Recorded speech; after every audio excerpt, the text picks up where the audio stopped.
term because of his strokes.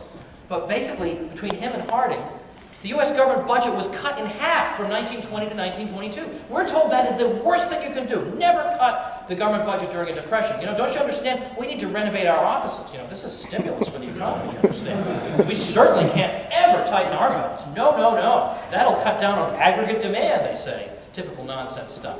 So they cut the government budget in half. The Fed didn't really do anything. The Fed was largely passive. The Fed didn't even begin ever doing its open market operations until 1922 anyway, and already you see this recovery. So if you look at a lot of mainstream treatments of this, I'm not joking. You would think there'd be like a whole chapter on this. I mean, isn't this fascinating? You know, a textbook example of how a depression comes to an end by resources simply going according to the price system where they're most urgently needed, and then the crisis is over. Well, wouldn't this be great? I'm telling you, it's like 3 sentences, 2 sentences, and they'll even admit, yep, we had a robust recovery even though the government hardly did anything to fix it. Now let's go on to the rest of the talk. I mean, it's bizarre. It is really bizarre. So it is important to mention examples like this. Well, we have been taught basically to listen to quacks. We've been taught that we should be listening to Ben Bernanke, who's been wrong about everything that's come out of his mouth. I mean, he denied there was a housing bubble. He told us the housing bust would be over by the end of last year. He said the mortgage market was healthier than it had ever been. Why would you care what this guy has to say?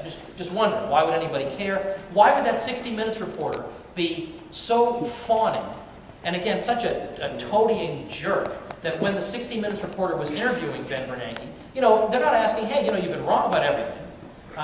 You know, why should we be listening to you? You know, like, what a free society's journalist would ask, we don't get. We don't get anything like that. We get a hushed walk through the building. Ooh, look at that great seal on the floor. Or, you know, Ben, did you always want to be a central banker when you were growing up? What's the biggest challenge you find as a central banker? I mean, it's bad enough that our journalists are all graduates of the Pravda School of Journalism, but they're so ignorant that even if they weren't cowards, even if they weren't overawed by these people, they don't even know what questions to ask. So we listen to him, we listen to Hank Paulson, all these people have been, everything they say is just wrong. Just do the exact opposite of what they say. It's like Jim Cramer on CNBC. Whatever he says to do with your money, you do the opposite, you can retire. We should instead be listening to people who called this, and again, not because they have Ouija boards, but because they understand the fundamentals. They understand you can't create a boom, a sustainable boom, by creating money. That this is a juvenile view that you can do this.